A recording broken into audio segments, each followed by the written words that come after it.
दोस्तों हमारे चैनल दर्पण ज्ञान सागर में आप सभी का स्वागत है। तो सभी भाइयों को जय श्री राधे जय श्री कृष्णा। दोस्तों आज आपके लिए बहुत ही ज्ञानवर्धक कहानी लेकर के आए हैं। आज की कहानी है एक बंदरिया ने किया राजकुमार से विवाह। तो वीडियो शुरू करने से पहले मेरा आप सभी से अनुरोध है, यदि आपने अभी तक हमारा चैनल सब्सक्राइब नहीं किया है तो प्लीज़ आप हमारे चैनल को सब्सक्राइब अवश्य करें, क्योंकि आपका एक सब्सक्राइब हमारे लिए बहुत ही महत्व रखता है। दोस्तों कहानी के अंत तक अवश्य बने रहें। ये कहानी आपके जीवन में एक बहुत बड़ा बदलाव अवश्य करेगी। इस कहानी को सुनने के बाद में आप कभी भी किसी का मजाक नहीं उड़ाएंगे, आप कभी किसी की हंसी नहीं उड़ाएंगे। तो आ जाइए समय को खराब न करते हुए कहानी की तरफ गौर करते हैं। बहुत समय पहले एक राजा था जिसके 7 पुत्र थे। वे सबके सब बहादुर, सुंदर और चतुर थे। वृद्ध राजा सबको बराबर प्यार करता था और 7 राजकुमार जो थे एक सी पोशाक पहनते थे तथा उन्हें समान भत्ते मिलते थे। दोस्तों किसी भी राजकुमार के बीच में राजा ने कोई फर्क नहीं किया था। सभी के लिए एक से महल बनवाए थे और सभी महलों की साज सज्जा भी एक जैसी ही की गई थी। अगर तुमने एक महल देख लिया तो समझो सारे महल देख लिए, क्योंकि सारे महल एक ही प्रकार के बने थे। अब दोस्तों गौर करेंगे, जब 7 राजकुमार विवाह के योग्य हुए तो राजा ने एक समान सुंदरता और प्रतिभा वाली 7 राजकुमारियों को खोजने के लिए सारे देश में अपने दूत भेजे। अब राजा के संदेश वाहकों ने हर जगह की यात्रा की, बहुत सारी राजकुमारियां देखीं, लेकिन 7 उपयुक्त राजकुमारी नहीं ढूंढ सके। अतः सभी राजदूत वापस लौट कर के राजा के पास आए और अपनी विफलता के बारे में राजा को बताया। अब तो दोस्तों अपने सैनिकों की बात सुनकर के राजा इतना निराश और दुखी हो गया कि उसके मंत्री ने फैसला किया कि इस समस्या को हल करने के लिए कुछ ना कुछ तो करना ही पड़ेगा। तो उसने कहा, महाराज इतने मायूस ना हो, 7 बहुओं को खोजना असंभव है, इसलिए हमें किस्मत पर भरोसा करना चाहिए और फिर शायद हमें 7 बहुएं एक जैसी मिल जाएं। अब दोस्तों मंत्री ने एक योजना के बारे में सोचा और 7 राजकुमारों को बुलाया और अपनी योजना से सभी राजकुमारों को सहमत कर लिया। जब राजकुमार सहमत हो गए तो 7 राजकुमारों को वो मंत्री अपने साथ लेकर के किले की सबसे ऊंची बुर्ज पर पहुंच गया, जहां से पूरा शहर ठीक से दिखाई पड़ता था और आसपास का ग्रामीण क्षेत्र भी दिखाई देता था। अब दोस्तों मंत्री ने राजकुमार के सामने 7 धनुष और 7 ही तीर रख दिए और फिर राजकुमारों से कहा, आप एक एक तीर अपनी मर्जी से चाहे किसी भी दिशा में छोड़ दें। आपका तीर जिस घर में गिरेगा उस घर में चाहे जो भी राजकुमारी होगी, चाहे वो गरीब हो या अमीर हो, आपको उसी के साथ में विवाह करना होगा। अब तो दोस्तों 7 राजकुमार इस मंत्री की बात से पूरी तरह सहमत हो गए। अब राजकुमारों ने धनुष उठाया और अलग अलग दिशाओं में तीर छोड़े। दोस्तों सबसे छोटे राजकुमार को छोड़कर के सभी राजकुमारों के तीर प्रसिद्ध और अत्यंत प्रतिष्ठित परिवारों के घरों में जाकर गिरे, लेकिन सबसे छोटे राजकुमार द्वारा छोड़ा गया तीर शहर की सीमा से बाहर चला गया था और दृष्टि से ओझल हो गया था। दोस्तों फिर जितने भी नौकर थे तीर की तलाश में सभी दिशाओं में दौड़ पड़े और एक लंबी खोज के बाद में उसे एक बहुत बड़े बरगद के पेड़ की शाखा में गड़ा हुआ पाया गया, जिसके ऊपर एक बंदरिया बैठी थी। अब दोस्तों सैनिकों को जब एक बंदरिया दिखी तो सभी आश्चर्य में पड़ गए। क्या राजकुमार अब बंदरिया से शादी करेंगे? अब तो दोस्तों राजा को बहुत पछतावा हुआ जब उसे पता चला कि सबसे छोटे राजकुमार के तीर ने ऐसा दुर्भाग्यशाली निशाना लगाया है। अब तो राजा और उसके दरबारी एवं मंत्रियों ने एक तुरंत बैठक की और फैसला किया कि सबसे छोटे राजकुमार को तीर चलाने का एक अवसर और दिया जाए, लेकिन हर किसी को चकित करते हुए राजकुमार ने दूसरा अवसर लेने से इनकार कर दिया। दोस्तों सबसे छोटा राजकुमार कहने लगा, मैं शिकायत नहीं करता। उसने कहा, मेरे भाइयों को अच्छी और सुंदर पत्नियां मिली हैं और ये उनका सौभाग्य है, लेकिन मुझे वो कसम तोड़ने को मत कहो जो मैंने तीर चलाने से पहले ली थी। मैं जानता हूँ कि मैं बंदरिया के साथ में विवाह नहीं कर सकता, इसलिए मैंने फैसला किया है मैं अब किसी के साथ भी विवाह नहीं करूँगा और मैं उस बंदरिया को अपने घर लेकर आऊँगा और उसको एक पालतू की तरह रख कर के उसकी देखभाल करूँगा। अब दोस्तों सबसे छोटा राजकुमार शहर से बाहर गया और उस बंदरिया को लेकर के अपने घर पर आ गया। अब दोस्तों गौर करेंगे, इधर तो सबसे छोटा राजकुमार बंदरिया को लेकर के अपने घर आ गया और उधर जो 6 राजकुमार थे उनकी धूमधाम के साथ में शादी हुई। अब तो शहर में राजा ने प्रकाश और आतिशबाजी से बहुत बड़ा जश्न मनाया। दोस्तों लोगों ने अपने घरों को आम और केले के पत्तों से सजाया था। पूरे शहर में खुशी का माहौल था, लेकिन सबसे छोटे राजकुमार के घर में केवल सूनापन छाया हुआ था। अब दोस्तों उस छोटे राजकुमार ने अपनी बंदरिया के गले में हीरे का एक पट्टा डाला था और उसे मखमल की गद्दी वाली एक कुर्सी पर बिठाया था।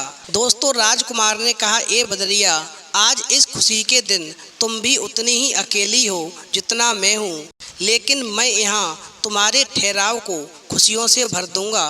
क्या तुम्हें भूख लगी है? और इस प्रकार राजकुमार ने बंदरिया से कहते हुए स्वादिष्ट आमों का एक कटोरा लाकर के बंदरिया के सामने रख दिया और बंदरिया को वो आम खाने के लिए राजी कर लिया। दोस्तों सबसे छोटा राजकुमार उस बंदरिया से बातें करने लगा और अधिकतर समय उसके साथ बिताने लगा।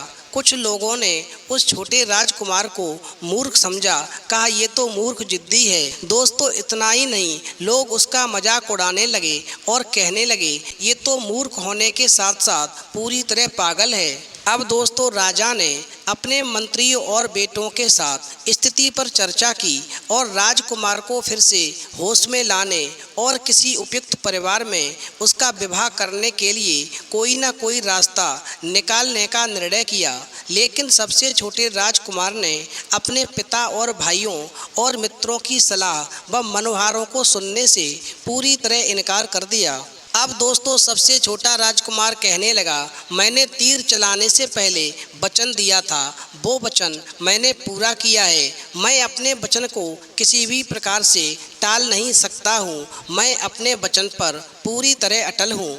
दोस्तों महीने गुजर गए पर राजकुमार ने अपना मन नहीं बदला और उसी बंदरिया के साथ में अपना जीवन यापन करने लगा।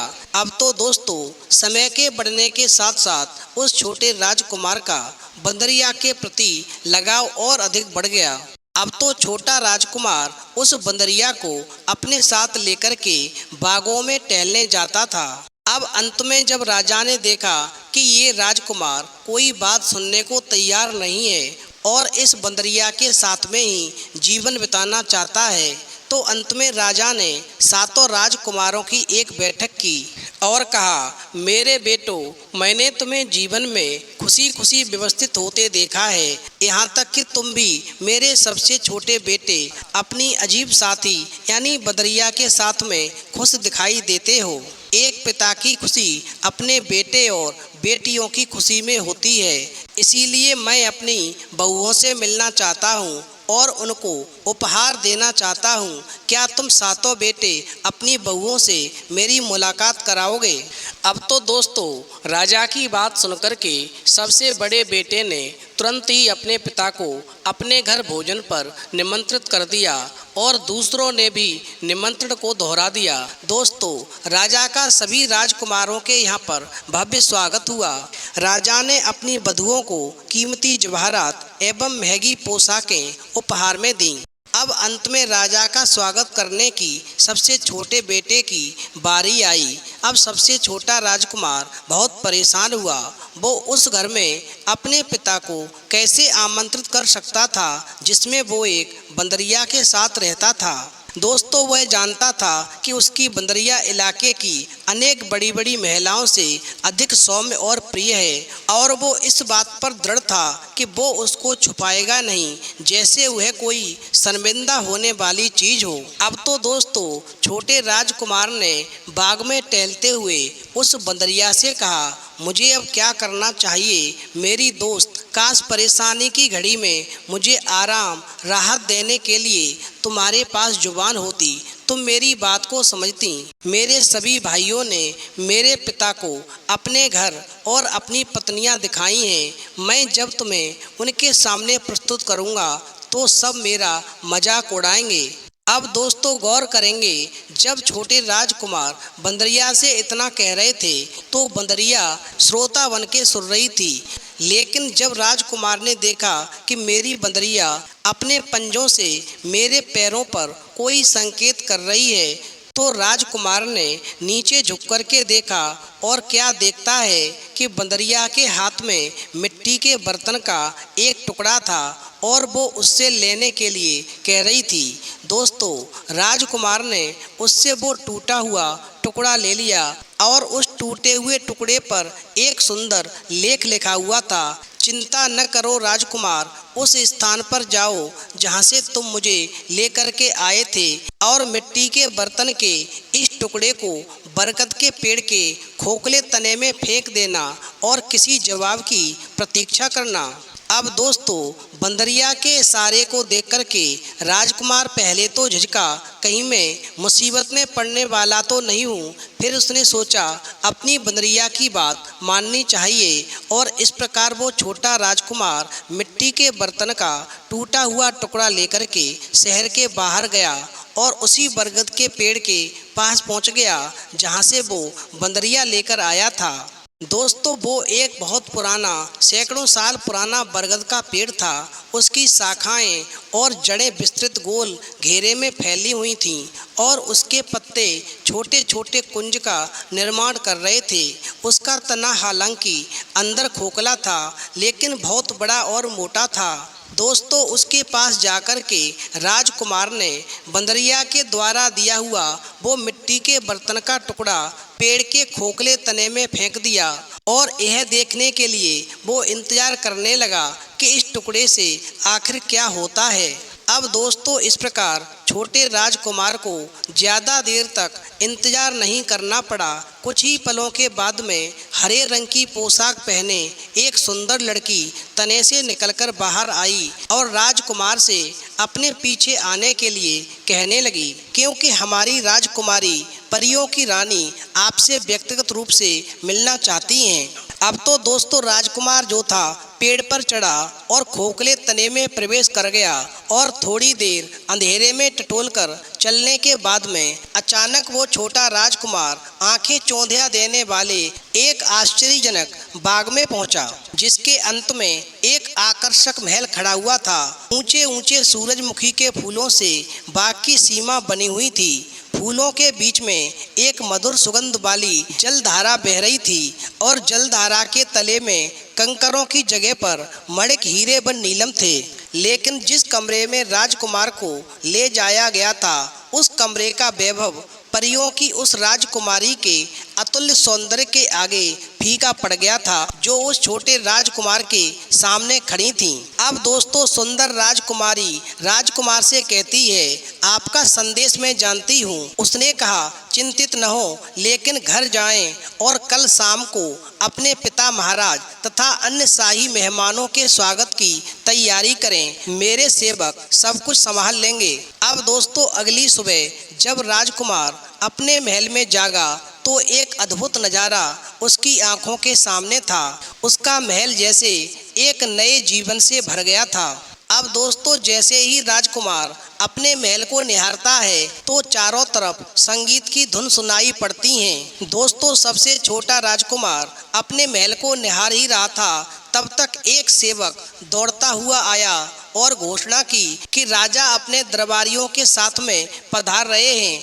अब तो दोस्तों राजकुमार उनकी अगवानी के लिए लपका वह उन्हें स्वागत कक्ष में लेकर के आया, जिसे सुंदर ढंग से सजाया गया था। वहाँ पर भोजन परोसा गया। उसके बाद हर किसी ने राजकुमार द्वारा चुनी गई साथी को देखने पर जोर दिया। दोस्तों, हर किसी ने यही सोचा कि इतने शानदार भोज के बाद में बंदरिया को देखना एक मज़ेदार मनोरंजन होगा, क्योंकि इस छोटे राजकुमार की बीवी एक बंदरिया है। अब तक तो राजा ने अपनी 6 वधुओं को सुंदर हीरे जवाहरात आदि पोशाक भेंट किए। अब ये राजा अपनी सबसे छोटी वधु यानी बंदरिया को क्या भेंट करेंगे, देखना बहुत ही मज़ेदार मनोरंजन होगा। अब तो जितने भी स्त्री पुरुष उस कार्यक्रम में उपस्थित थे, सभी छोटे राजकुमार का मजाक उड़ाने के लिए पूरी तरह से तैयार थे। दोस्तों, राजकुमार उनके अनुरोध को टाल नहीं सका और उदास मन से बंदरिया की तलाश में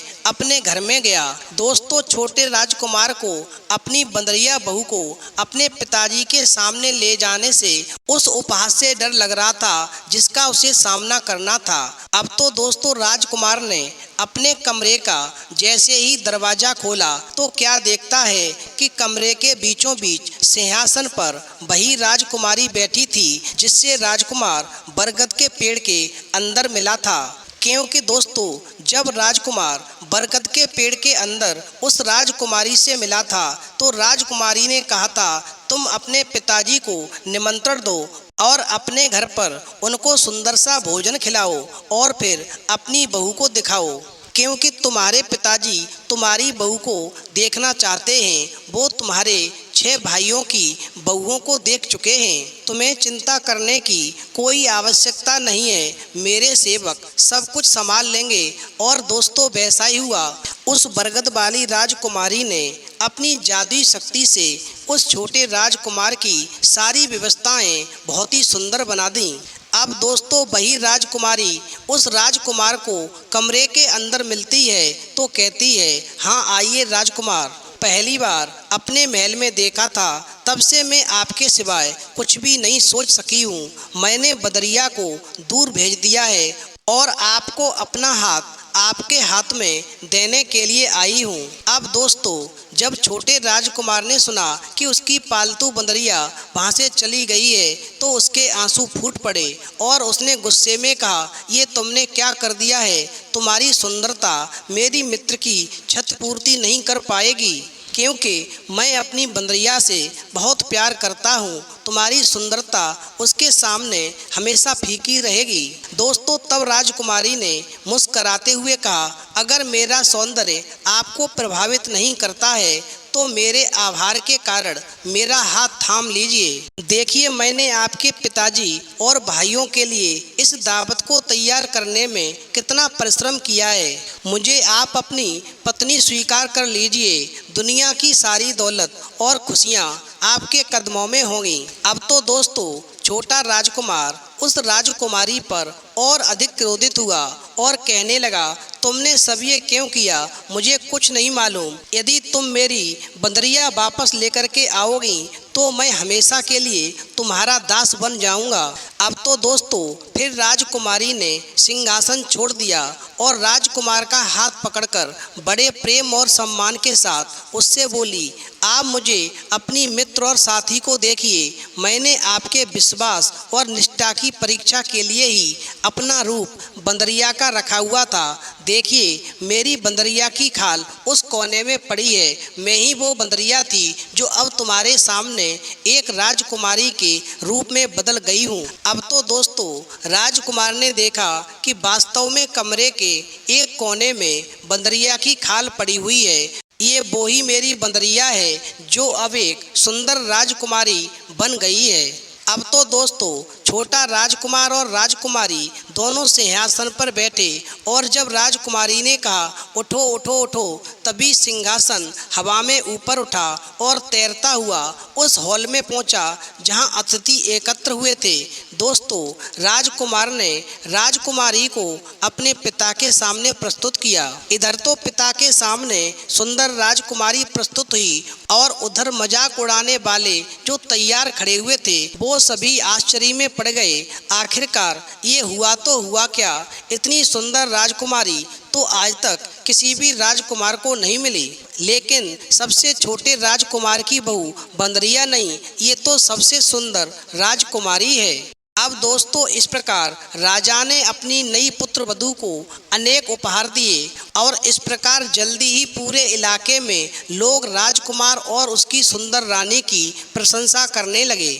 तो दोस्तों, इस कहानी से ये सीख मिलती है, हमें कभी भी किसी का मजाक नहीं उड़ाना चाहिए, क्योंकि पता नहीं सामने वाले का वक्त कब बदल जाए और हम सामने वाले का उपहास करने की सोच रहे हैं, ये दुनिया हमारा ही उपहास करने लगे। तो दोस्तों, यदि आपको कहानी पसंद आई हो तो प्लीज़ आप हमारे चैनल को सब्सक्राइब अवश्य करें, क्योंकि आपका एक सब्सक्राइब हमारे लिए बहुत ही महत्व रखता है। तो इस वीडियो में इतना ही, फिर मिलेंगे एक नई वीडियो में नए प्रसंग के साथ। तब तक के लिए जय श्री राधे, जय श्री कृष्णा।